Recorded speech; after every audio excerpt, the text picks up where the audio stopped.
Hello, everybody, and welcome to episode 52 of the 40k Badcast. My name is Dan Boyd, and I am joined, as always, by Keanu Reeves' portrayal of Johnny Silverhands in Cyberpunk 2077. Keanu, or Johnny, I'm not sure. How you doing? Personally, the role of Keanu Reeves is that I identify with most is his role as Keanu in the film Keanu, where he is temporarily playing a kitten named Keanu. I saw John Wick 3 recently. How was it?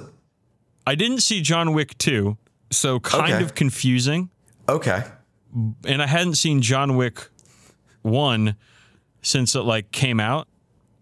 So while I didn't exactly know what was happening or the significance of the characters, it was still a fun film.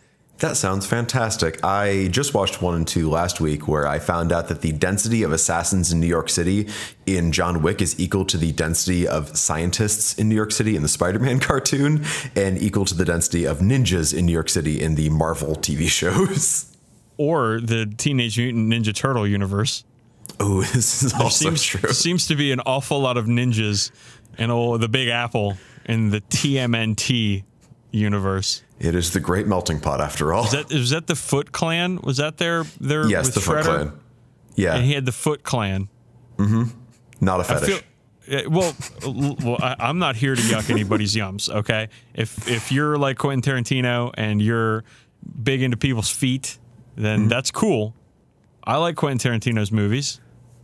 As do I. For the most part. For the most part. There are parts of all of them that I hate. But for the most part. I also saw Godzilla, the new Godzilla movie. Oh, yeah. How was that? It was good. That's awesome. I mean, it's a fucking Godzilla movie, so. Yeah, exactly. Of course it has monsters good. fighting. I'm happy. Bro, they had all the monsters. Oh, that's sweet.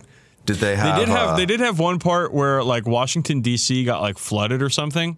And it was clearly like, let's throw all the monuments and noticeable shit from Washington, D.C. into like a 1-block radius and then cover it in water. And, oh, look, it's D.C. And I'm sitting there, I'm like, man, y'all ain't never been to D.C., huh? I mean, it's like in The Town when they have to do a bank heist at Fenway Park and they end up driving through like Somerville, then, I don't know, Lynn to get there. And it is not how it actually works. But there's apparently a fight in Boston in the new Godzilla film, right? Yes, like half of it is based in Boston, in Fenway Park, actually. Which is fantastic, because that's like 6 square miles. Yeah, right? I think the most notable like movie that was completely off from its, like, where it was shot as to what it said it was Rumble in the Bronx, which I'm nearly 100% sure was filmed in Vancouver.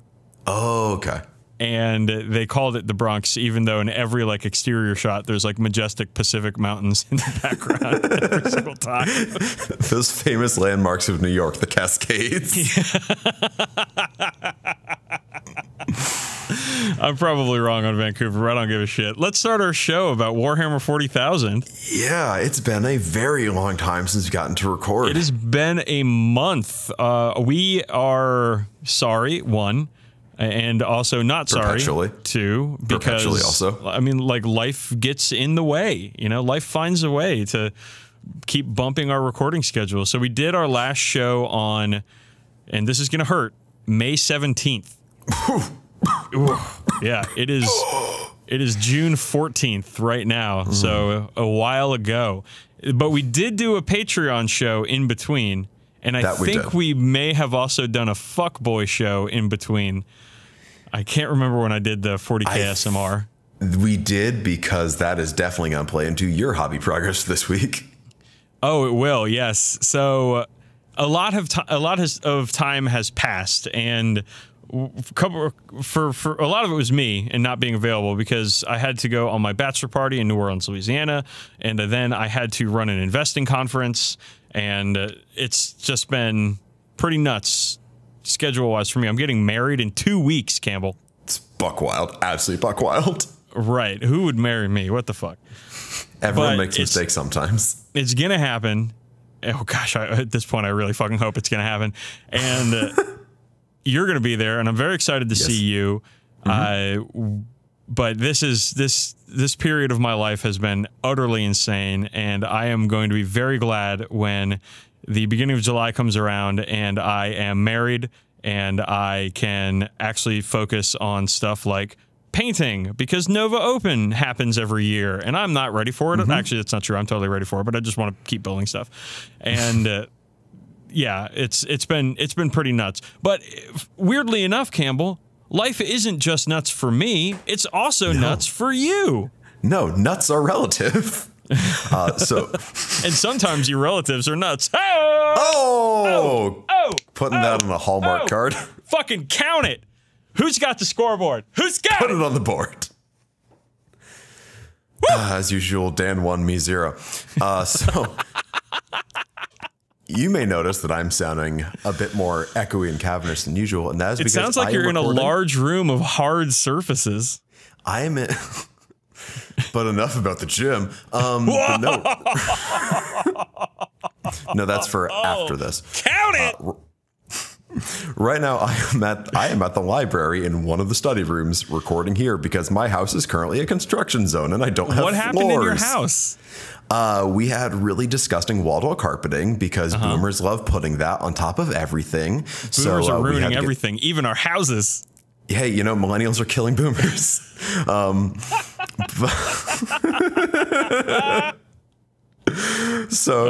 house, buddy. My house is actually factory construction zone. So basically, I come to the library. What kind of floors are you getting put in? Hardwood, obviously. You didn't go with dirt? No. That's for the bottom floor, which still has gravel. Okay. New hardware floor. Or is it like new stuff, or is it like reclaimed wood, or like, come on, man, tell me about it. It is new hardwood because reclaimed wood floors seems like a great way to fall through something or drop things between boards. So it's just like new hardwood. It's good. You don't watch enough This Old House, which, for the record, America and the world, it's my favorite television show. I'm sorry, I watch a lot more Property Brothers. It's set in fucking Boston. Oh, how about that? Those guys have some accents, my friend. Well, also, you know, we have a lot of these old houses. There's plenty I can see from this window. But yeah, so I'm doing the thing you hate, where I say "but after every single attempt at a punchline. I am so sorry. I keep stepping on myself here. Not do it. I could not do it. There's a lot of things I could not do. So yeah, right, please continue. I'm sorry. You're in the library because your house is a construction zone. How has your last 4 weeks been? I have failed not one but 2 driving tests, which is exceedingly cool. The most recently I failed yesterday. Ooh. So yeah, fuck you, stop sign, who I refuse to stop for. Ooh, you don't stop. You don't break for no one. No cop, no stop. That's the law, right? Fuck yeah. I got also not one but 2 tattoos, neither of which led to me vomiting on the floor of the tattoo parlor this time. Did you vomit on the floor last time? You didn't even make it to the trash can? I asked for a trash can. They brought one over. Oh, okay. Okay. If you really want to fact check me, listen back to episode 1. I'll wait. That's how we started this fucking podcast, with a story of me fainting and vomiting. It's fantastic. God. And also, I wrote 2 posts for our good friends over at Goonhammer, which I'm hoping to get a 3rd one out there, but I basically made some great art for it, and I do not have actually anything to write to go with that art, but I don't want to spoil that art yet, so you'll see that at some point in the future, I am sure. Well, Goonhammer, let's do a quick plug for Goonhammer at the top of the show this time, because Goonhammer is a fantastic resource out there, goonhammer.com. It is chock full of great ways to learn about playing 40K, learn about hobbying, painting, modeling. I've written some Necromunda articles. You've written some articles about your preparations for the Nova Open. Like, it is a ultimate resource out there, and I think all of our listeners should go give it a check and read and post and comment. Yeah, and just we know a bunch of the people that contribute, so it's a great time. Right, they don't pay us in money. I am just asking for the opportunity to savagely dunk on Rob when I play against him next week. Yes. I was supposed to play against him, but life got in the way. But we'll talk about that in a moment. It continues too. It continues and continues. So yeah, let's talk about our auspecs, what's on our hobby radar, and go into hobby progress here. Now, I haven't done a lot, unfortunately, in the last 4 weeks, as I've been very busy. I have finished the first of my Shadow Spear characters, the Phobos Captain. who I have named, what's his name? Botaris, Captain Botaris. Botaris, of course, is the genus of the American bittern. And here's my thinking behind this. The American bittern is a very secretive bird, hard to spot, quiet, and stays in the deep, deep like woods and swamps. So very hard to find, just like a Phobos captain with a camo cloak. Hard to spot. Okay. So Botaris, Captain Botaris. And also, a bird famously known for carrying a rifle. Yeah. And a servo skull. They all have servo skulls. So yeah, that was my naming convention there. But so not a whole lot of painting for me, though he does look very, very good. I'm going to be taking pictures of him quite soon, I promise. And by the time you actually hear this, it might already be up on Twitter, because it's a whole hell of a lot easier to take pictures of model than it is to sit down and edit an entire 40k Badcast. So yes, it is. So I guess you've seen them already, maybe? I don't know. But I have built what is really a table and a half of terrain. That's fantastic. So Scott Horace Heresy and I got together and we decided that we wanted to have tables so we could play at our houses. And Scott has this idea of hosting, like, he calls it Home Hammer, which is just like an 8-person little friendly tournament at his house over one day, like a 3-round thing where the 3rd round is only the top table and everybody else is drinking and eating and stuff. And because he's trying to like have relationship neutral hobby time. That's you know what I'm talking about? Very difficult to do. Right, yeah. So I'm like with him on this. I want my own table, 1, and 2, I am 100% willing to attempt relationship neutral hobby time. But do I think it will work? We're gonna have to find out. I hope it does. So I had a ton of terrain, man. I had the Shadow War Armageddon terrain. I had a Basilicanum. I had an Imperial Sector. I had 2 of the container boxes, the armor containers. I had like 3 Ruins boxes, and just that stuff gets me about a table and a half of terrain. And that's awesome. I'm going to buy another Imperial Sector box, because if I can make 2 more like 12 by 12, 12 inch by 12 inch, 3-story buildings, I'll have 2 tables worth of terrain. So last week we got together and we based our terrain, and we're basing them all on MDF, and that meant taking these big sheets of MDF that were, thankfully, I think they were 6 feet long and 24 inches wide, and the 24 inches wide actually was really, really helpful, because it meant that because I was measuring and he was cutting, and we fucking assembly line this thing, dude. It took us like maybe 4 or 5 hours, and we based at least I based everything. Scott hadn't finished his homework and hadn't finished assembling all of his terrain, but I based everything for mine, and like we cut them, we rounded off the corners, and then he did initial sanding with a Dremel tool, and then I went in there with some 80 grit sandpaper and did the fine sanding and got everything to a nice smooth edge that's not going to kill any models, or your models will be able to stand on it, because it's not just a lip, you know what I mean? So but you just beveled the edges and all the MDF you cut out. All right, yeah, cool. Yeah. And so did that, and then I glued all of my terrain. Well, not all, but most. There's a bunch of like ruin segments, and I'm not going to glue the ammo boxes and oil drums from the armor containers on. Like, I'm gonna wait until I put the substrate down, the paint, the texture paint we're gonna use for the bottom, and then glue them on top of that. Okay. It's just gonna work out better that way. And then I'll probably paint all of them before I glue any of them too, just like get them done so I can use them as little accent points. So I glued all that stuff down. I didn't glue down my armored containers. I did make a base for them. Like it was a 12 by 6 like MDF base that I'm going to put the texture paint on. So if I want to stack them in like a 3 container pyramid, I can for line of sight blocking terrain. But the idea here is the armor containers are going to be separate. So if I want to like throw them in the middle of a big ruin to, make it so it's completely line of sight blocking, I can.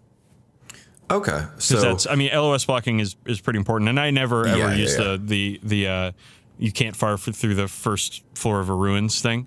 Like I just don't like it. I don't, it's true line of sight for everything else. Like if the rules for 40k were abstract terrain, like I'd be okay with that, but they're not. Right. You know what I mean? And so honestly, it's just too much for me to think about. So Dude, I've put so much fucking work into this terrain. It looks fantastic. The centerpieces are huge, 12 by 14 things. They're 3 stories tall, so they're like 16 or 18 inches tall. Like, it's going to look amazing. And I'd say that it sounds like you just built a bunch of like 40k scale luxury condo buildings. Yeah, I kind of did, and like, it's probably going to take us 3 different days to like paint everything. Like, we're going to do spraying and texture paint next time, and then we've got like washing and dry brushing of everything. And we're not gonna like be picking out all the fucking details and doing all that shit. It's gonna be not, perfect or anything, but it's gonna look really, really good. And I think I'm gonna do like a Xandri dust style sandstone-esque spray to the ruins themselves. And then I think Scott wants to have different colored floors than the walls. Yeah. That finishes things to such an insane degree. Like, you don't think about it, but it gives it a lot more realism. Yeah, and then I think I'm going to do gray gravel for the bottom because it's going to match my bases that I have for my 40k armies. Okay. So a lot of work is going into that stuff, man. A lot of work. Yeah. Is that all going on a fat mat or just on a board that's like painted gray or what? Oh, that'll be fat mat. Yeah. I have the swamp fat mat that our friend Jason Sniffen gave me after one Nova, but I'm going to go buy an industrial fat mat at some point. Okay, cool. Because cities famously last a long time in the swamp. Yeah, right. Yeah. But I mean, DC, I would say, but I would say when it comes to I play on a tablescapes board, and I have like city streets that are very strictly defined. It's really good to have things like those cargo containers that are not glued down to anything, or to have the barrels and barricades just all glued together to make actually kind of like movable terrain pieces. Yeah. Just so you can change up those lanes. Yeah, I'm very much looking forward to completing this. It's gonna be great when it's done. I'm super excited about it. Just having the ability to play at home will be huge. I have to buy another folding table, but that's fine. I can fucking go to Lowe's and take care of that in an hour. Do you have the room to store all the stuff, or do you have it built out yet? Well, yes. So Danielle, my fiance, soon to be wife, she is moving to a new job, and she had to pull out all of her stuff, and she's a music teacher, so she has a ton of shit, and a lot of it's musical instruments, and so we had to get a second storage unit at our apartment complex, at least for the summer. So right now that stuff is going to be going in there. Currently it's at Scott's house because I had to leave it overnight for drying of the Gorilla Glue that I used, and I'm not going to pick it up until after the wedding probably. And so it's a whole fucking thing, and I'm very, very excited to get it going. Dope. And listeners, if you have questions about terrain building and stuff, just fucking hit me up, man. Contact 40kbadcast.com. It is at the forefront of my mind right now, and after doing it, it is work. It is a lot of work, but it's not hard. If you understand what I'm saying, it's simple. Yeah, and if you want to listen along, check out the latest fuckboy content. Yeah, the 40k SMR. It's my proudest moment. Landmark so a lot of history. terrain work, not a whole lot of painting, but I'm getting into it now. I'm about to start in on some assassins, on the Phobos Librarian. It's all happening now. Very cool. I know because you've been posting pictures, you've done quite a bit of hobby progress. Yes, it's been a very diverse round of hobby progress for me this time around. I don't even remember painting half this stuff because it feels like it's been so long since we recorded, but I finished the Godsworn Hunt for Shadespire, Underworlds, whatever. Those models were an absolute joy to paint. It was really fun to play with different materials and skin tones and basing and so on, and I can't wait for them to flesh that range out. Emphasis on flesh, given the aesthetics of these guys. There we go. They were an absolute blast to paint. I also painted the loot crates and the priority coin from Necromunda because that is still technically 6 models I can add to my painting log for the end of the year. I painted those in an hour. I also painted the 3 sniper eliminator guys and the tactical wizard from the Shadow Spear box. I do not yet have a name for them yet, but I will in time. And I also built and primed all the other Phobos armored Shadow Spear Phoboys from that whole Very box. Nice. Phobos, very nice. Yeah. Delicious sandwich, delicious Space Marines, all the same. Oh, dude, I had New Orleans, the food. I know. So the kimono, parting for a moment. Campbell, one of the groomsmen in my wedding, offered the chance to come to New Orleans, but unfortunately Camel couldn't make it, and we're okay with that. But man, you missed out. You missed out on some amazing food. You said pho boys. I thought po' boys. Po' boys. Nola po' boy down there on Bourbon Street. It was the first thing we did when we got there, and they were like, "What are you guys down here for?" And my brother was like, "Oh, it's his bachelor party." And then they were like, "Oh, you can have free po' boys for the entire weekend." What? And we were like, "What?" And I got free po' boys for the whole weekend. Good gravy. And the gravy was good on them. Oh, man. Here I am over here having, like, reheated mall pizza. This sucks. Mall pizza. Yeah. Anyways, sorry to interrupt you, but you finished. Now, you assembled your suppressors. Right. And I am interested in this because you did not use the flight stands. No, much like with my Inceptors, I wanted to stay away from the Bumbleboy stands, and I decided to glue them down on rubble and wreckage and ruins and so on to give them that still flying sort of appearance and that elevated height. So they're still like WYSIWYG or whatever the hell. I don't give a shit, but some people do, just to make them, up to board, but I wanted to keep them sturdy. So what I did was I cut up some ruins I had, because I still have tons of old ruin sprues from years and years and years of these kits, and I pinned them all on at least one join, and then plastic glued everywhere else, and then plastic glued again on the pinned join just to weld it. So I won't try to see how durable they are, but they should at least take the regular wear and tear of being moved around and transported and so on. Now, have you posted pictures of these guys to Twitter? Not yet, because they're not done being painted. I don't generally post stuff unless I've painted it. I would love to see, because I've seen them. You've posted them. You've either sent them to me or posted them in one of our private zones that we inhabit. But I'd love for you to post them out so people can see what that looks like. All right, I'd be happy to. I mean, I have the picture somewhere on my phone. Yeah. Because I saw them, and that's been very helpful for me to visualize how I want to do mine, because I also want to stay away from those flight stands, because the flight stands are awful. So I think it might be helpful for other people too if they got the chance to look at it before. I'd also imagine. All right, sure. I'd also imagine you have plenty of spare city bits and so on from all those terrain you've been building. So I think it'll be rather easy for you. I really fucking do. Yeah, because I have a gallon bag of these things, which is full of holes because all the old Cities of Death bits where they have the really sharp spikes. A gallon bag. I got a gallon bag from Star Market. Yeah, no, I did. And also it's full of bits. All right, so you've got quite a lot of stuff done. I've seen pictures of your Eliminators. They look really good. I've seen your sneaky librarian. He looks really good. Anything else to report hobby progress-wise? Right now I'm painting Infiltrators and working on the first combat squad. I did an article about my paint scheme for them over on Goonhammer, which I'll just keep plugging because I have stuff there you can read if you want to. It's kind of taking after the old Destroyer scheme from Horus Heresy, so it's got some black and mixed in with the blue. But I've been trying to paint them here at the library, which is very difficult. And I've set up a temporary painting solution in my living room, which is almost habitable as far as spaces in my home goes right now. Okay. So a lot of stuff happening, man. It's busy. It's busy life. Busy life. All right, let's talk about games played. Have you, in the last 4 weeks, played any games? I have played 4 games of Necromunda. Ooh. And they largely went very poorly for me. I'd say halfway went very poorly for me. Good. Oh, I know. You are still nursing that grudge against Big Chungus. Big Chungus can suck on some fungus. I had the opportunity to buy a heavy bolter, and I chose not to.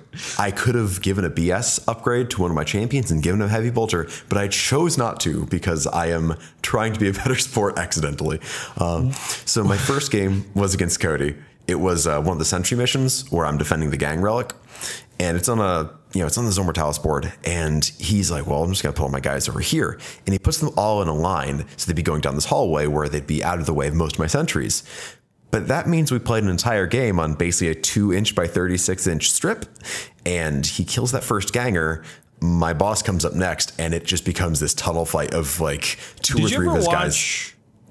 The movie The Rock with Nicolas Cage and Sean Connery? My dad took me to see that in the movie theaters when I was 4. So Are you serious? Yeah. That's not an appropriate film for a 4-year-old. No, it's not. I'm gonna go out on a limb here. And I'm going to do the hot take of don't take your 4-year-old to see a rated R Michael Bay film. But how else would I find about who the Rock It Man was at such a young age? This is very good. Very good reference. And at least you didn't take me to see Face Off. But yeah, that kind of reminds me of that scene where the Marines or whatever show up in Alcatraz and they get ambushed by the bad guys in that shower zone where they're all down and the bad guys are all up, and it's like, uh-oh, they're gonna get slaughtered, and then they did. Yeah, except the difference is this time it's on a 2-dimensional plane, so it's just guys running at each other and punching each other, sort of like, I guess, Final Fight or Streets of Rage. Okay. Just I feel like two of it. A lot of Necromunda Zone Mortalis games you end up fighting the 75% of the battle in one hallway. Oh, completely. But usually it's a wider hallway than this. This is one of the hallways where I can only fit one guy through at a time. Was it on the board edge? When I say 2-inch by 36-inch bar, I actually mean that. I measured it after the game. Very nice. Okay. But it was an absolute bloodbath. It was super stupid. At the end of it, I only had 3 guys left out of my gang. I ended up capturing one of his gangers, and we carried that into our next game where he had to rescue him.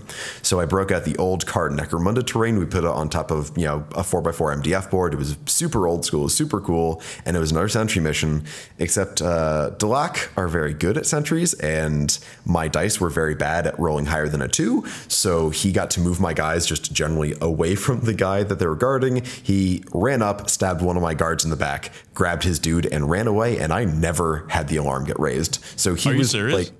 Yeah, it was they did a straight up covert mission. Yeah, they did a perfect run of Metal Gear Solid, and I was just rolling 1s and 2s. Well, again, no sympathy. Not one item. And the thing is, in that game, I only had one guy get murked. The next one, I had all my guys get murked. It was I'm doing the looters. chef's kiss. Oh, I know. Right now. Because you were just so bitter about getting second place or whatever. So it was the same sort of thing with looters, same map. And again, my dice were, I wouldn't even say hot garbage. I'd say maybe even room temperature garbage. My entire gang gets wiped. 2 of my guys end up dying. One of them gets captured or something. Yes. I end up having one of his guys bleed out eventually. Yes. And turns out, after the fact, we found out we were doing the toxin rule wrong because Necromunda spreads out its rules in the coolest and best way across multiple books and multiple locations. So it turns out I'd been taking toxin injuries without getting an armor save. It turns out I should have been getting an armor save. It just involved reading 2 unrelated sections of the rulebook to figure that out. Who knew? And he texted me later saying he felt super bad. So we took back, I think one of my guys is no longer dead, and one of my guys is just slightly injured instead of mostly dead. So it would have still been a rout either way. It's just how much of a rout it was. And speaking of routes, there was game 4 where I played against Dylan, which is my Goliaths versus his Van Sars.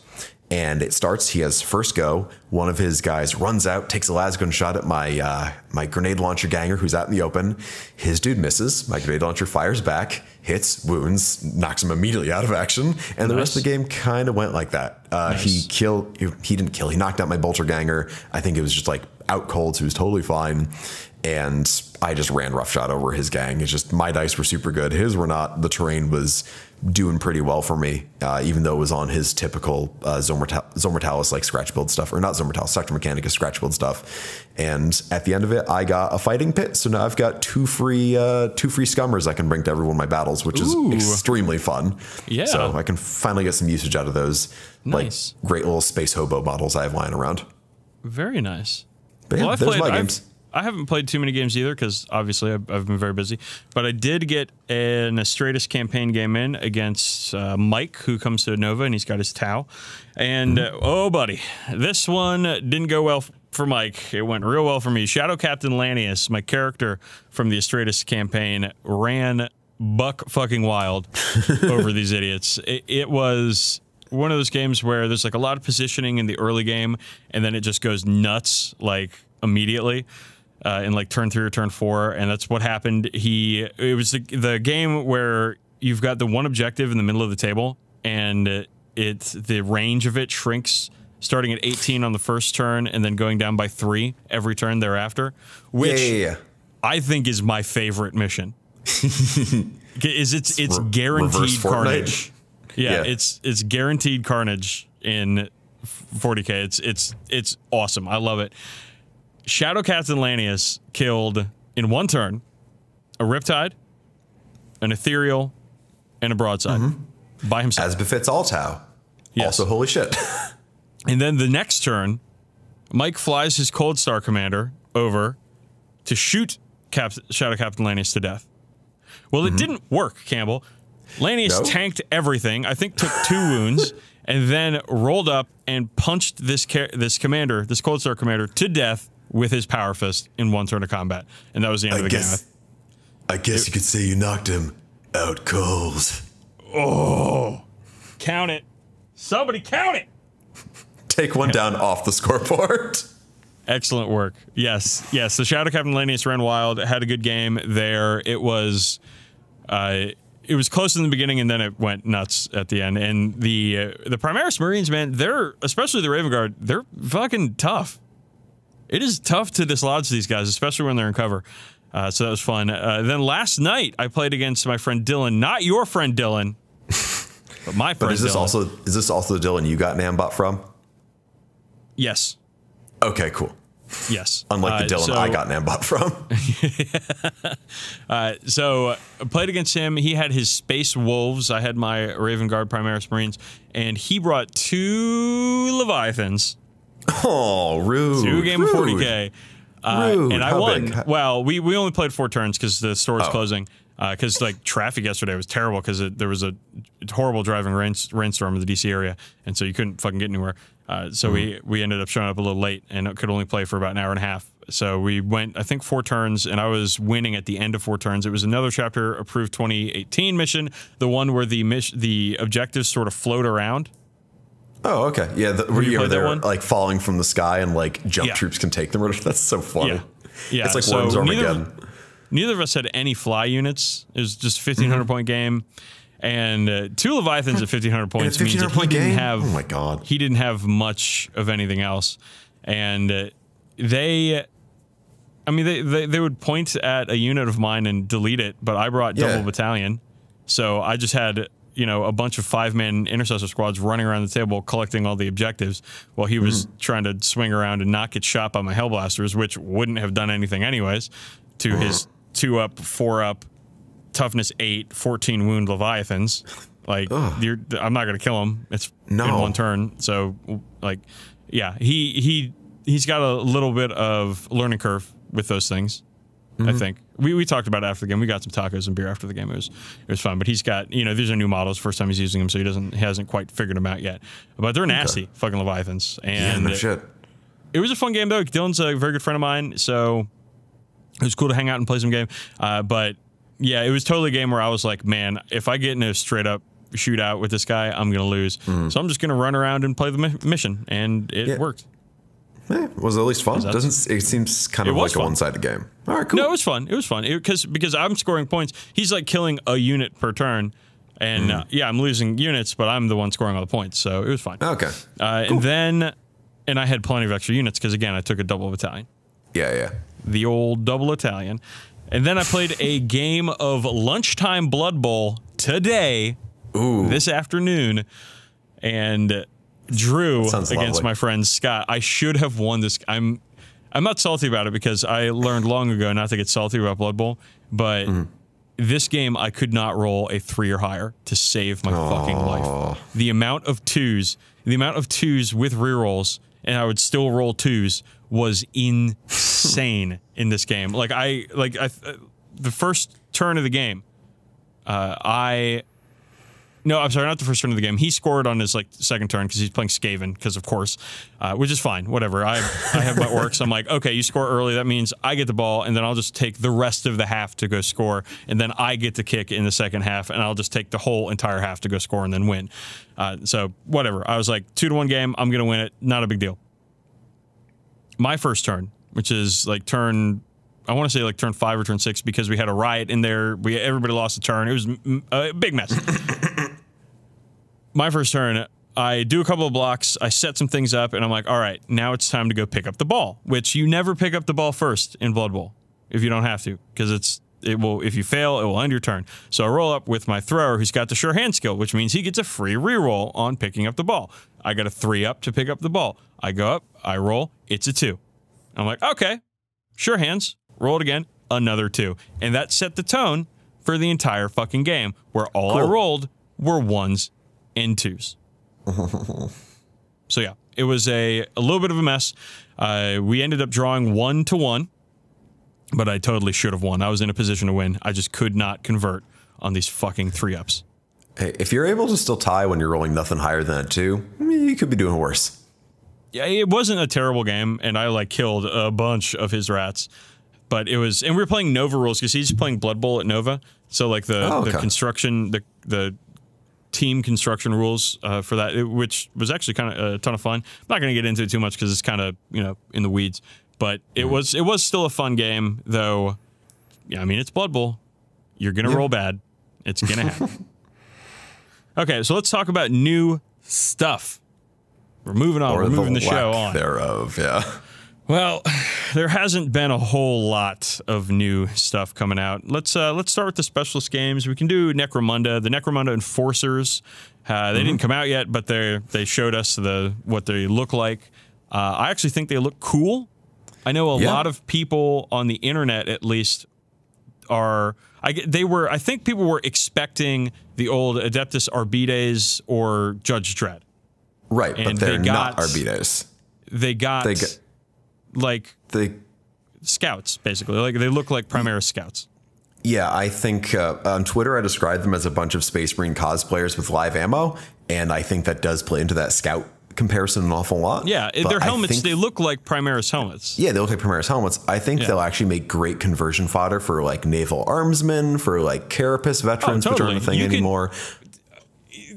People are people are going to complain about literally fucking anything. I think these models are great. And not just because they look cool, which I think they do look cool, but you're 100% right. You can use these things for anything.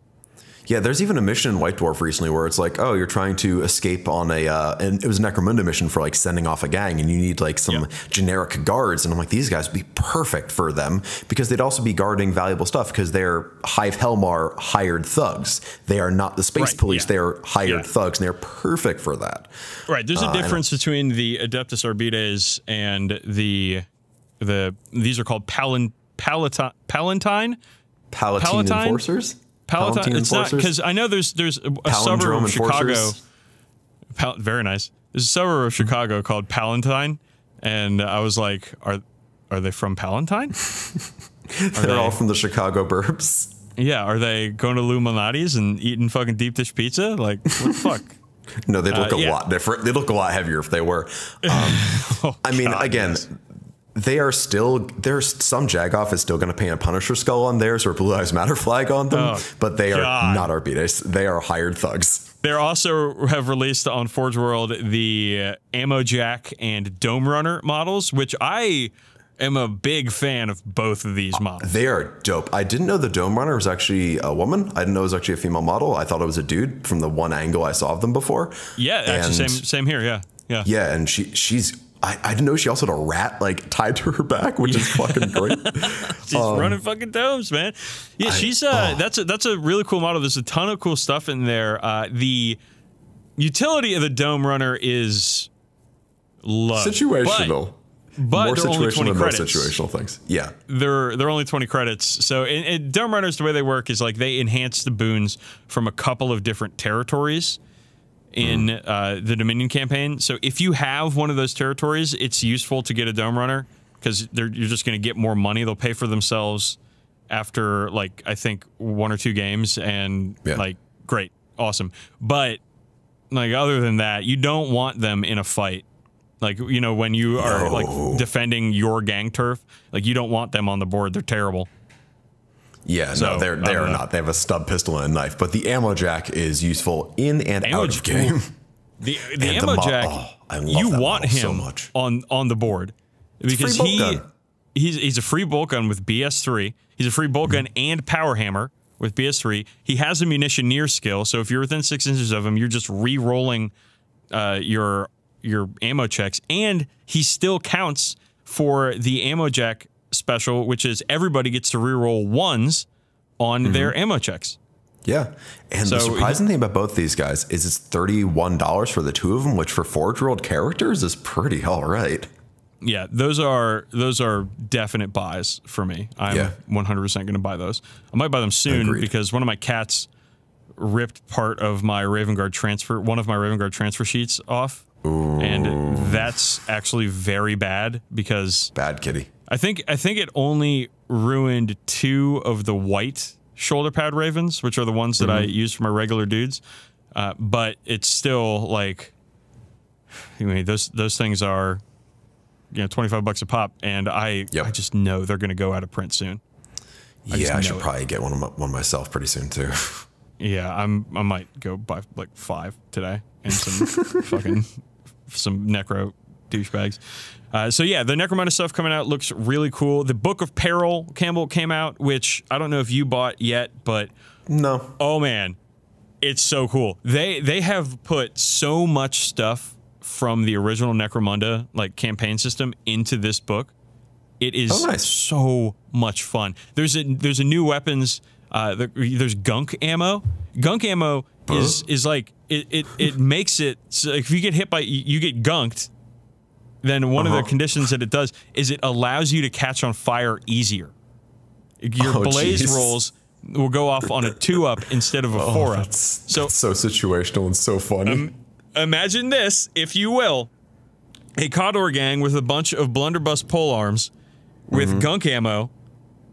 So you start one guy and he's like rolls out and he gunks a bunch of dudes, and then you get the second guy rolls out and then he flames a bunch of dudes and they all catch fire on 2s. Well, I'm really happy you're excited about your new gang, the Renegades of Gunk. I want to do a fucking Trash Boy gang so bad. I really do. I don't have time for it, but I really, maybe down the road, maybe after Nova. But still, like the stuff, they brought back the Archaeotech device with pretty much the exact same rules as the old. I was fucking referencing shit from the old books, and like there's a exotic beast pet, a Necromundan giant rat that anybody can get. Dope. And it's not good, but it's awesome. Of course not. Yep. So, I know the Mung vase is back. Yes. Yes, it's back. And it's the exact same thing as it used to be. And it's weird and not that good, but still fun to have. So that's Necromunda in short. It's really, really cool stuff in the Book of Peril. They also put out the new Venator gang list, which makes them... I don't know if it makes them good. I think it makes them less terrible. But I thought they were either super overpowered, cheesy bullshit, or absolutely worthless. They were really bad in the old way, like the one before the Book of Peril. Now, I mean, I don't know. We could get our friend Jameson on, and he could tell us for sure. But I don't think they're on par with the top tier gangs. Okay. But again, I could be wrong. I haven't played against him yet. So Book of Peril, a lot of fun in there. If you guys play Necro, like, go out and get it. It's a ton of fun. And if you're like thinking about starting a campaign, there's a ton of cool stuff in there. There's like bad zone terrains and events and all sorts. Oh yeah, they compiled that stuff too. Oh my god, yeah. Brain leaves are back, and like they, if you're playing in a game with brain leaves, people in a dome jungle, like people don't go out of action; they become zombies. You have just described like Peter's ideal Necromunda game. Oh no, yeah, no, there are rules for jungle warfare in Necromunda now, Peter, I know you're listening. There's rules for jungle fighting in Necromunda now. I'm really excited. There's now rules to play Necromunda in a rainforest cafe. Do those still exist? I can't. They can't. I don't know. It has to be some part of like 90s ephemera. It can't exist anymore. Okay. Get at us at contact at 40k Badcast. If there's a rainforest cafe near your house, we want to see pictures of you eating a cheeseburger there. And you playing Blood Bowl on one of the tables there. Moving on. Speaking of Blood Bowl, halflings, they're for sale. They teased a bunch of the wood elf stuff. And boy, oh boy, Campbell, I want elf bullshit in my life. I want some sort of elf team for Blood Bowl. And I don't know if it's wood elves or pro elves. Yeah. I want them. They're not good. Well, they're good. Wood elves are really good, but yeah, we'll see. We'll see. Good. Doesn't matter. They look fantastic. They're very, they're very old school wood elf look, like with a lot of the Robin Hood men in tights kind of aesthetic going on. If you remember that. Oh, completely. We're men in tights, tights. But yeah, no, the models have like Abe a Lincoln. great mix of. Did you say Abe Lincoln? Sorry. Sorry, I love that movie. It's like Mel Brooks' worst movie, and it's one of my favorites of all time. Oh, it is not his worst by any stretch of the imagination. It's a delight. We should do that's what a Patreon special we should do is favorite Mel Brooks movies. Anyways, sorry. So Blood Bowl, there's Deep Root Strong Branch, the Halfling team. The Halfling book came out, and it is fun and good. And the Spike magazines continue to be a lot of fun and very funny with a lot of good stories and some new new star players in there. So yeah, cool. If you're into Blood Bowl, worth a shot. Now for 40k, Campbell. There hasn't been really anything. It's been dry for the past couple of months, really. Yeah, it had to quiet down eventually, I guess. But the only thing we really got of note was that at Warhammer Day or whatever coming up real soon, we will be able to get that new Sister of Battle model. Yeah, Warhammer Day is my wedding day. And if you want me to escape for you for a minute and go to a Warhammer store to get some tat for you, I can. That is my duty as a groomsman. I actually think there would be time for me to go do it because I don't think I have to be like anywhere until like 2:30 on wedding day. So there might be time. But it doesn't matter. Doesn't matter. It's not important because I don't think there's anything coming out on Warhammer Day that I care about. I think is the Sister of Battle coming out that day or? Yeah, the Sister of Battle is available that day as well as the unpainted Funko Pop. Okay, yeah, I don't care about those. And you know, contrast paints are coming out, I think, tomorrow. Like, a lot of people are very excited about that. I am excited to see how people use those. Like, I was in the store yesterday, the Games Workshop store, and the manager there, he had told me that he painted the entire Tau Start Collecting box in a day. I believe it. And I imagine the results probably looked... They look good. No, he had them there. They look good. I mean, they weren't like... you know, heavy metal great, but it was good. You know, from 3 feet above the table, they looked fine, good even. So, a lot of people are excited about those. I'm going to wait out the initial rush on contrast because I won't be using them for my current project, which is Raven Guard, because I can't. So I'm not going to be passing judgment or. I don't think we're going to talk about contrast for a while. No, which I don't think we're going to talk about it until we get to use it. But like, there's a lot of stuff about contrast going on out there. There's a lot of opinions. There's a lot of tutorials and stuff. And like, I'm very, very interested in it, but I don't want to start commenting on it until we get a chance to use them. Well, here's the thing: we can be timely now or right forever. That's a good point. Yeah, I think you know where I want to be there. So there's one more thing I want to talk about. Yeah, and it's Warcry. Oh, yes. They showed off the Raven Boys. Yes. So I was like, Warcry seems cool. Maybe if the rules are great, I'll play it. Well, guess what, Campbell? I'm going to fucking play Warcry now because they have I even forget what they're called. It doesn't even fucking matter. It's crow dudes. Yeah, it's like a bunch of bird boys. They're people who worship chaos as a giant scavenger bird, and they dress up in black feathers, and one of them's on stilts. And they have like a bunch of bird skulls and shit everywhere. And it is exactly my wheelhouse for something fantasy Warhammer. So yeah, I'm going to buy that kit. I'm going to paint that kit and I'll try to play some Warcry. Cool. We can slam our buff boys together. Yeah. So very, very cool kit. These crow dudes, crow magnons. No, that whole look, Jesus, that whole look is incredibly a Carnival of Chaos, like old school John Blanchy chaos look, and I'm extremely down with it. And I love how they're exploring chaos in non-traditional ways. I talked about it 1 or 2 episodes ago, but I really like how it's just not what you're used to seeing. Exploring chaos in non-traditional ways. I like that. Let's put that. That's the pull quote to put in the box. You're welcome, Games Workshop. Yeah, that's good. That's good stuff. So we got Snake Boys. We got Iron. Well, we say boys, BOIS. It's folks. We're not. It's not trying to be, gendered or anything. It's just what the colloquially a lot of people use for a plural now. So Snake folks, Metal folks, Hunter folks, or Beast folks. I don't know. Beast folks.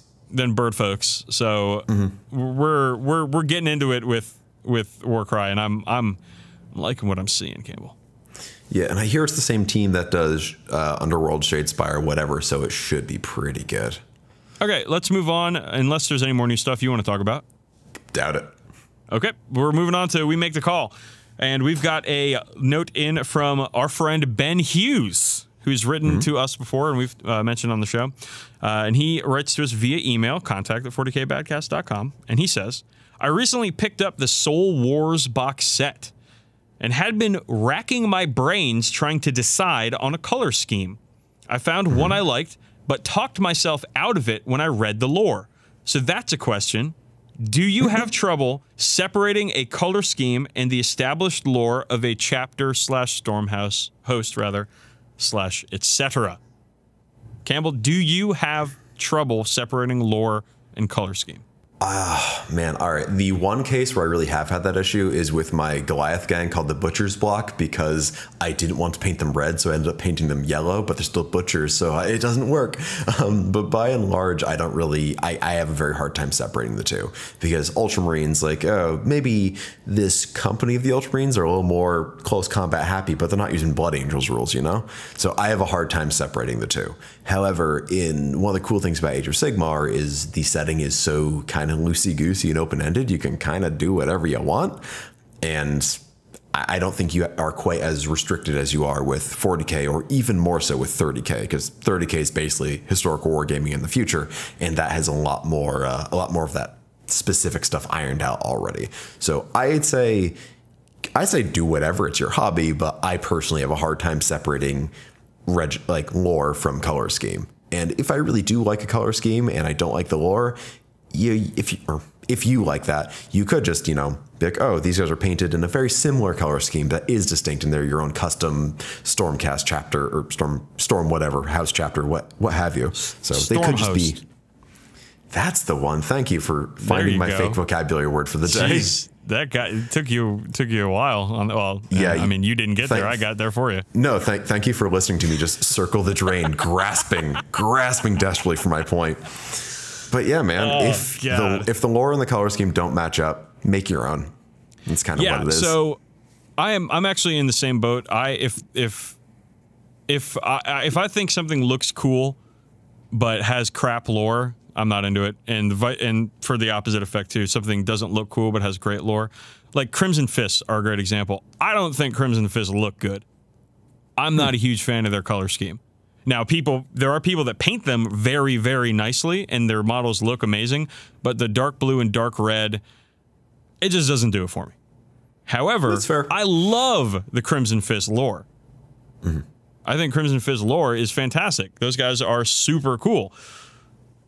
But again, the color scheme doesn't do it for me. So that means that I'm, not really interested in doing Crimson Fist. And then there's like, I keep thinking about Space Wolves, and I hate the baby blue, and I hate Vikings. Yeah. So it's like it's double bad there. But I was about to say, what's left for you?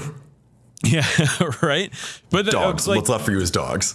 For me, how about Flesh Terrors? Flesh Terrors, I think excellent color scheme. The bone, the black, the red, it all works great. But Flesh Terrors are, heretical monsters, if we're going to be honest. Can't Who play isn't them. a monster in 40k? Can't play them. Salamanders aren't. That's true. That is true. Yeah, salamanders have. Okay, here's something. I absolutely despise the fact that salamanders are coal black and not just dark skinned. I hate that they are because they used to be the Space Marine chapter that's all black dudes. But I liked the fact that there was a non-white guy Space Marine chapter. Yeah. And then they went and they made them black, coal, dark black with glowing red eyes. And I'm with red eyes. What? Come on. What the fuck? Why? No one asked you for this. Yeah. Yeah. So that, and because of that, salamanders to me are, while I like them a lot lore-wise, and I actually really do like their color scheme, just that the way that they're supposed to be. And I realize that you can paint your models however the fuck you want to paint your models, but I like playing within the sandbox, Yeah. I like totally. adhering to the fluff nice. when it's when I like it. So great question. Do what you want and send us pictures of your models. That's the winning move. No, but I totally get it if you want to stick to the stuff that you like the lore wise, like even if you think the color scheme's dope. I totally get it. I'm with you on that. And if you are the opposite on that, I'm with it. It's rare in 40k that everything lines up to where you're like, oh, this is the chapter for me, or this is the storm host for me, because I dig the color scheme and I love the lore. So, but when you do find it, you'll know immediately. Yeah, it's your hobby. Make what you want of it. And also, if it comes to sticking to canon or whatever, what's the old quote? Not everything is true, but everything is canon. Like, you have a million writers writing this stuff all the time. Right. Everything's going to have inconsistencies, so do what you like. I bet AOS is probably better with that. AOS is intentionally made like that, from what I gather. Is it really? It's supposed to give you...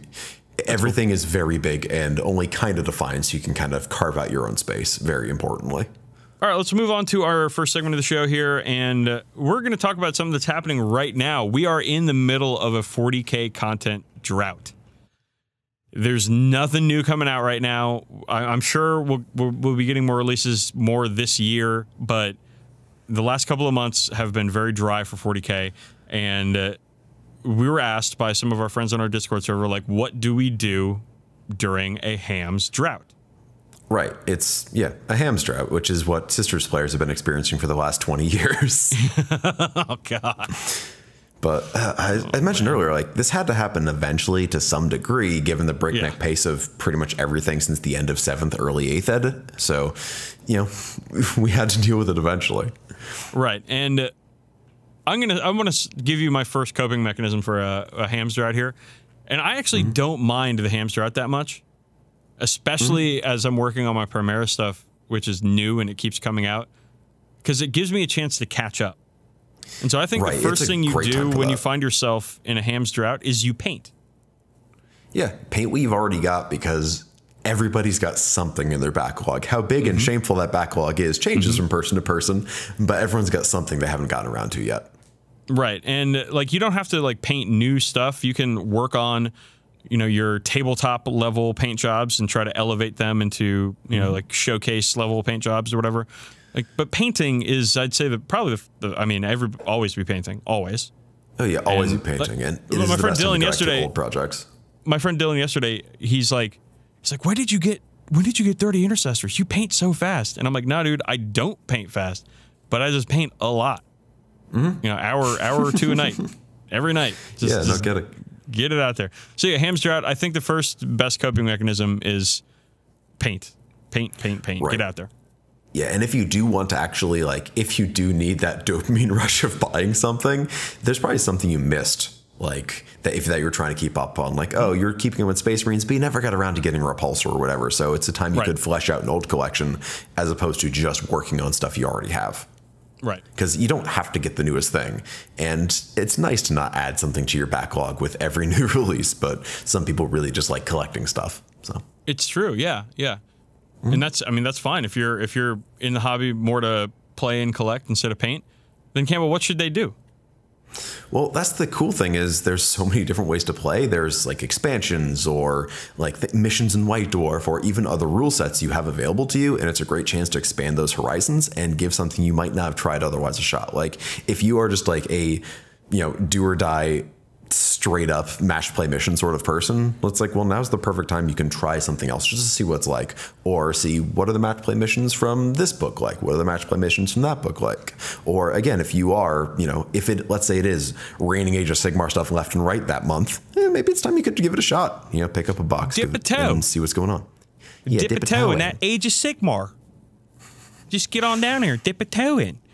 Yeah, I would suggest also the specialist games are great for, your between project things. Like, if you can show up and get 10 Necromunda models and put those together and play a couple of practice games or do a little painting on those, that's a great way to break up the boredom or tedium of painting the same thing over and over again. And it's a great way to fill in some time between releases of the army you're working on currently.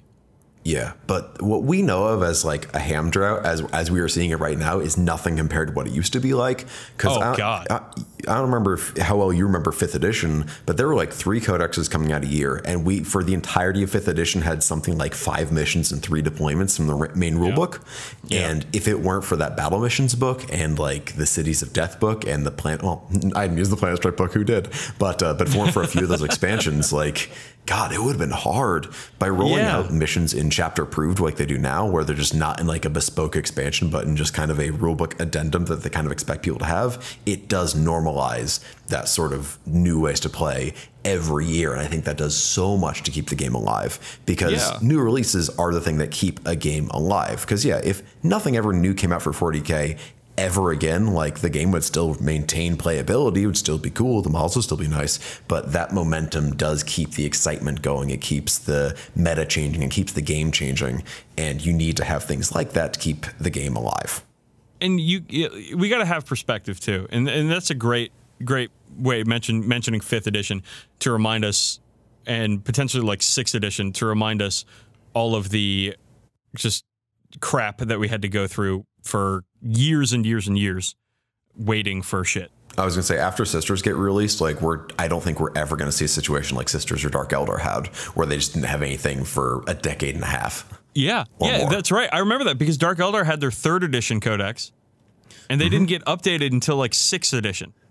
Please, they had a 2nd 3rd edition codex, and then they got a codex at the end of 5th edition. Okay, but again, it was edition, yeah, but it was a really long time, and it's easy to forget that, considering how fucking good those models are now. Remember when Blood Angels had a White Dwarf codex? Yes, I do. Oh my God, dude! And when Sisters had a White Dwarf codex, it's so much better now. Yeah, it's so much fucking better. That's right. That is right. Is really October nice. Truthers, it is better now. So shut up. Oh, October Truthers. Oh boy. Yeah. So the hamster, I mean, the hamster is real, dude. Like we're in it right now. The ham's drought is real, but it's not the ham's Dust Bowl of 2007. Fucking count it. That's a good one, bud. The ham's Dust Bowl. Yeah. So what else we got, man? What are some coping strategies? Go back and work on old projects. Yeah. New games to play. Yeah. Like again, there's. Well, I mean, there's always non. You know, find another hobby. Find another hobby.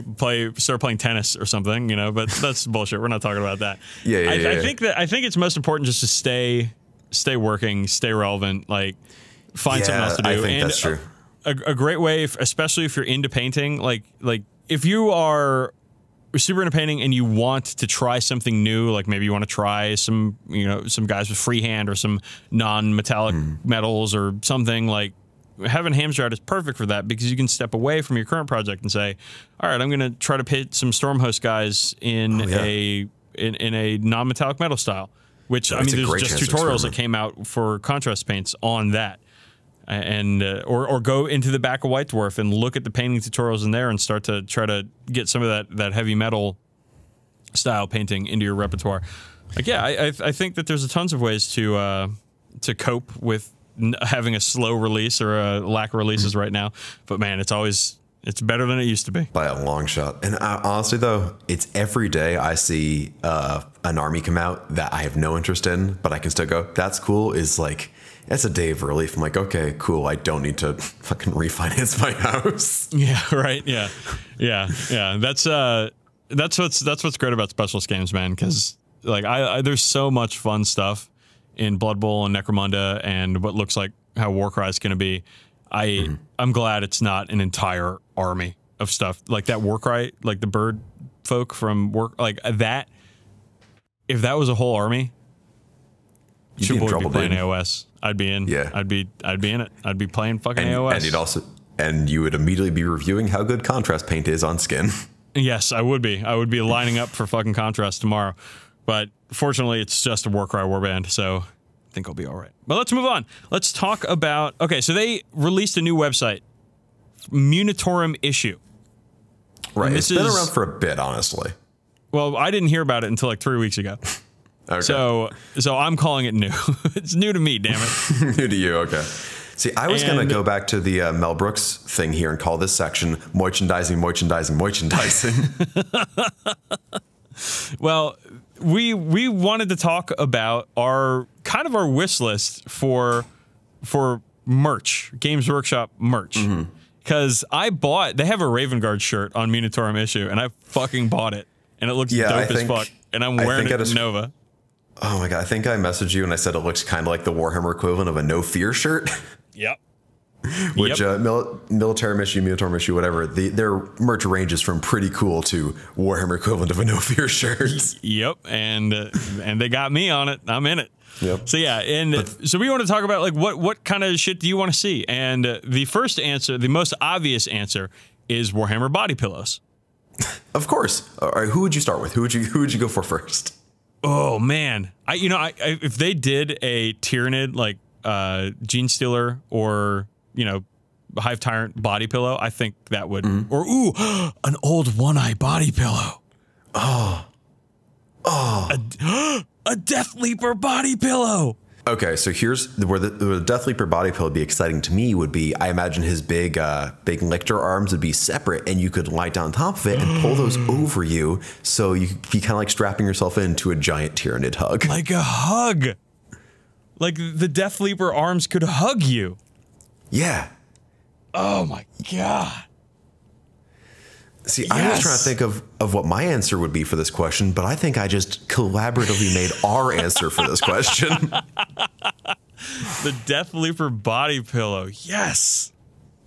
So similar to this. I am ready for that. Similar to this, I think I would enjoy some Warhammer plushies. I would love like a plush Squig or a plush Nurgling or a plush Vindicator, which is, as far as I gather, the cuddliest tank. I'm like... The idea of a plush Vindicator has got me fucking turgid with excitement. Like that. Oh man, that would be rad. It would be so cute with its little demolisher cannon. Oh yeah, little stubby demolisher cannon, and you could even have like little Velcro patches for the chapter logos on the side. Yes. It would be fantastic. Oh, that is perfect. See, I'd really like to go straight into like the cutest, cuddliest, most kid-friendly things here available. I think. Okay, how about this? Same Han Wild Rider bike shorts. Big wheel. Oh. Both are great. Yes. Okay. Wear one, ride the other. Okay. I would love, oh man, a Wild Rider big wheel. Oh, yes. Oh, dude, you missed it. When we went to New Orleans, we went to City Park because we were like hungover one day and we just wanted to be outside, and we rented like we rented pedal go-karts and pedal big wheels for adults and stuff and rode around the park. It was amazing. But yes, a same Han Wild Rider or a Speed Freak big wheel or something like that, like a fun toy. Honestly, a Space Marine big wheel is already more or less proportioned like that. Yes. But with the giant tires of a Space Marine bike, but yeah. What about like a Catachan? Well, I guess they did the Catachan shirt, right? They did do that. I want to see like a Catachan tank top. Yeah, honestly, like, because when it comes to clothing, it's kind of hit or miss. Because like they had a spread shirt for a minute, which is actually why we have a spread shirt. Fuck yeah, we do. And their Black Library. This is a great time to plug our merch, by the way. If you want sick fucking merch, shop.spreadshirt.com/40k Badcast. Sorry to interrupt. True fact. We have better shirts than the Warhammer spread shirt because it doesn't exist anymore. But like, yeah, the best shirts they have are usually the ones you get at Warhammer World or at cons. Because like, I love my Ultramarines like Legion shirt, but the Ultramarine shirts they had on like, I think they might have one Military issue, which is it's all right. What about Bugman's, like a Bugman's mug? So the Bugman's mug is available at Warhammer World, along with Bugman's beer at Warhammer World, and I wish I could get them elsewhere because that is pretty. I would buy a Bugman's mug. Yeah, Mugman's. Yeah. See, there's like serious wise, there's like a bunch of hats that I would buy, like legit. Like if there was like a little Imperium like just baseball cap, like probably buy one of those. That might be fun to have around. or like a snapback fucking like Bad Moons cap or something like that'd be fun. And one step above from that would be wearable Space Marine helmets. Because they used to have things like that as props in GW stores back in like I think the 90s. I'm pretty sure Dylan has one, but I would love to have one of those just on a shelf or on my head while I'm video conferencing with my coworkers, what have you. I feel like we're onto something with plushies and body pillars though. Oh no, there are other things, but we already hit the zenith of this segment. The Death Leaper body pillow, I think, is with the huggable arms. It's got to have the huggable arms. It needs to have those big hugging hands too. Yeah, I think that's it. I think that's a winner. Yeah, it's a shame that they don't sell anything except for the Death Leaper body pillow anymore. It's a shame that they don't even sell models anymore. They just sell the Death Leaper body pillow. They can't keep up with demand unless they shut down the factories in Nottingham for anything but the Death Leaper body pillow. Oh god, the Vindicator plushie is such a great idea. So for serious though, like fuck it, bring back the record label. Sweet, I'd be down with some enamel pins. I love putting those on my denim jacket. But I think what they really do need, for real, is a centralized merch store. Because right now, if you want to get t-shirts, you need to go to Minotaur Issue. If you want like art, you need to go to warhammerart.com. They unfortunately no longer sell the Warhammer clocks or Commissar trench coats, but you need to go to like fucking like Nerd Tea or whatever for their hoodies. And have we seen? Have you seen anybody in the wild in a Commissar trench coat? Only at cons. Yes, but at cons.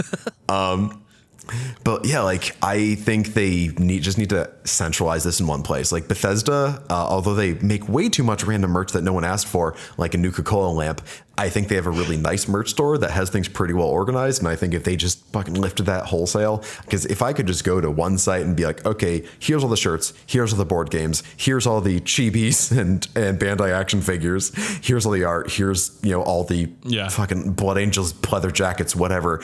I would love that. Here's an idea. And you know how there's like a bunch of weirdos online who are like super into MREs?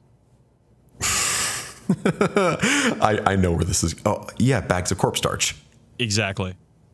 Yeah, and it would also just probably be cornmeal in a bag. I would try it. Yeah. I would be like, I got some corpse starch, gonna eat it. It'd be oatmeal or something, you know it. Oh, yeah. Delicious corpse starch. Nutritious. Beautiful. Have you ever had one of those MREs? Like, there's like a whole MRE subculture. Yes, there are. Well, because I end up watching a lot of cooking videos on YouTube because I'm, a 45-year-old single mom, and then like is like a corollary to that. Like YouTube would be like, all right, so you like cooking, but what about weirdos who are eating 50-year-old meals that require no cooking? I'm like, YouTube, no, I don't want this at all. Get this shit the fuck out of here. One time I did get some free MREs that I think were known as tactical sandwiches. You could request them for free to sample them, and it had a place in the requesting form for a rank. So I think I was Brigadier General Campbell McLaughlin. That's right, I stole your valor to get free sandwiches from the internet, and I never ate them. I never had I was never able to summon up the courage to sample these freeze-dried bread sandwiches. Yeah. It's I know that there are a lot of military people in the Games Workshop hobby. So if you feel like taking the time to explain to a couple of idiots what the attraction of MREs is, feel free to do so, because I'd love to hear and learn about it a little bit, because it seems very weird to me. I think for non-military types, it's like the Pocky and ramen equivalent for weeaboos, just for wannabe army guys. Bonita flake on everything. It looks like it's alive, and I can enjoy that while I'm wearing my very comfortable ultramarine leggings from Wild Bangarang, because those are a product that actually exist.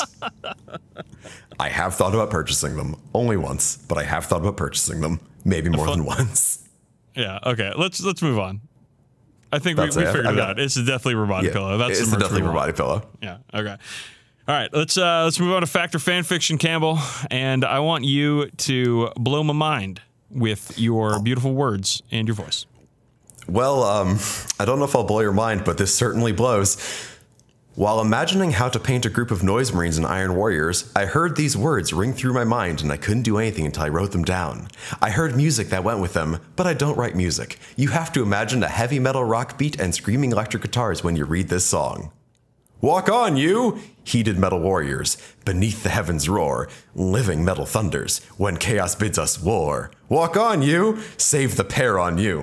Thunder rolls across the ground to warp with you. Walk on! And take another two, as numbers come for everyone to warp you through. Walk on! Music. Walk on. Music. Walk on. Back on the fractured war ground, the smoking breath of dread, with lightning metal warheads, makes rivers running red. And the lost forgotten bastard becomes the first to die. He's freed and kicking death screams, no tears from your parched eyes. Walk on.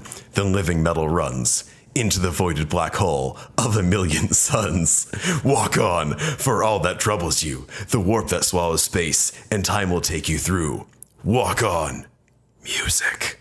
Walk on. Music. Walk on. Brother Commander Evan. P.S. If anyone else knows how to write music and would like to try with this one, please be my guest. Send me a copy of it at redacted email address. Wow, that is just about the worst song I've ever heard, but I like it, and I wish somebody would actually make the music for it. I'm really disappointed that at no point in there did it have somewhere marked out for guitar solo. Yeah, well, it had music. You can assume, right? Yeah, you can assume, but I wanted to fill in the gaps a little more for me. How upset do you think this guy who wrote this, spend the time writing this, was when he realized the existence of Walk Hard, the Dewey Cox story? So this was published a good 8 years before Walk Hard, the Dewey Cox story came out. But I have it on good authority that Brother Commander Evan went on to found a band called Five Finger Death Punch. You gotta be fucking joking. I am completely shitting you, but the lyrical quality is about the same. Okay, I was like, okay, I can see it. I can see it. Okay, that's garbage. That's great. Walk on. Walk on, you. Music. Don't forget to turn your walk on if you want to make stir fry. Jesus. Well, I'm going to put walk on my Walkman and walk out into the sea.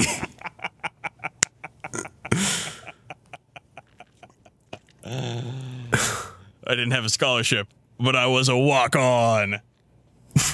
All right. This is bad. Our Badcast is getting worse. Let's start pulling up and announce something here, because I want to bring back an old segment of ours for a future show, 40k Book Club, where we talk about a book and spoil the shit out of it, and you join us, and we give you a few weeks to read it and check it out and absorb it at your own pace before we, again, spoil the shit out of it.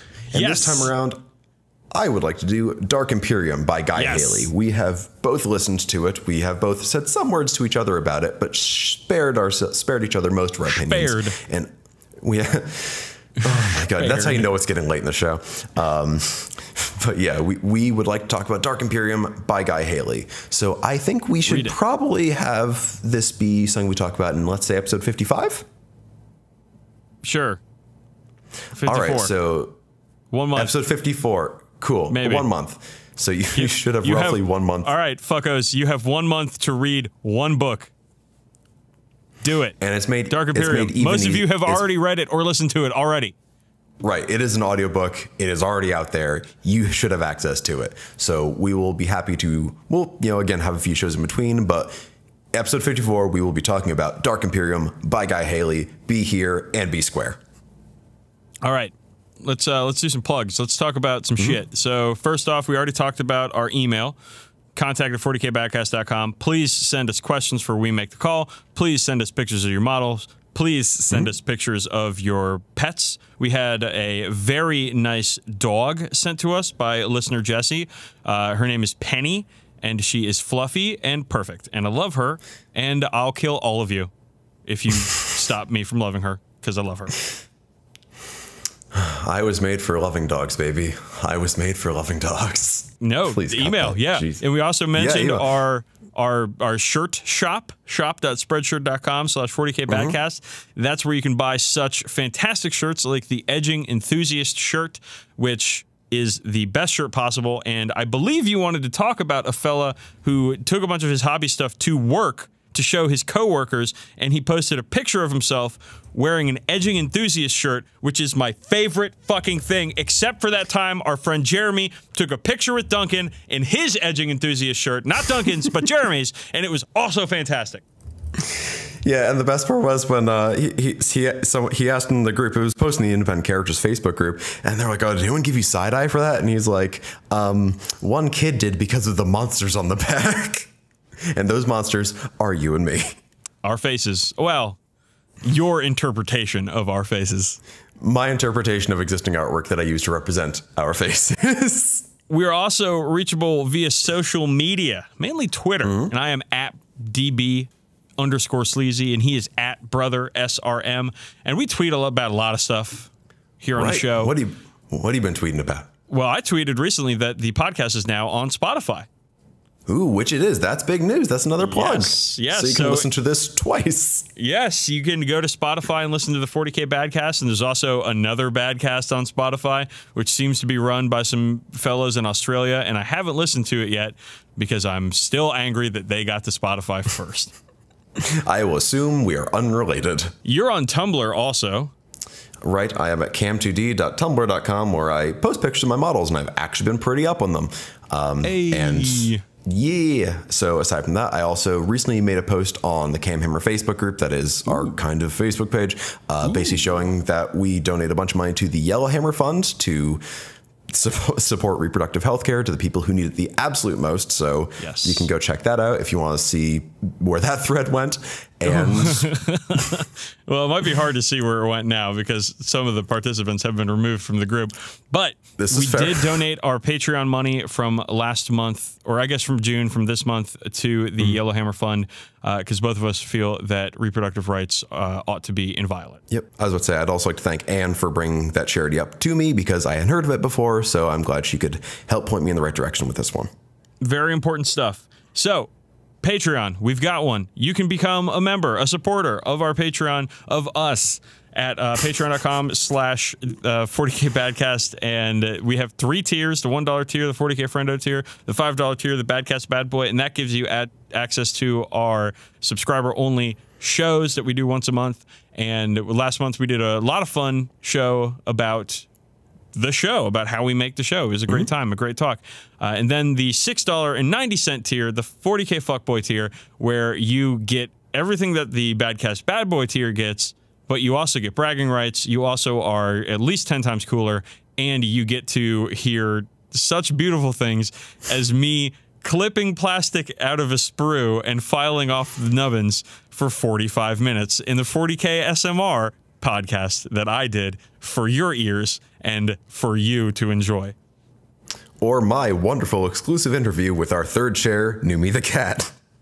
Yes, all very important and very fun things out there on the Patreon. And I believe that's it for plugs, Campbell. We can probably get the fuck out of here if you want to.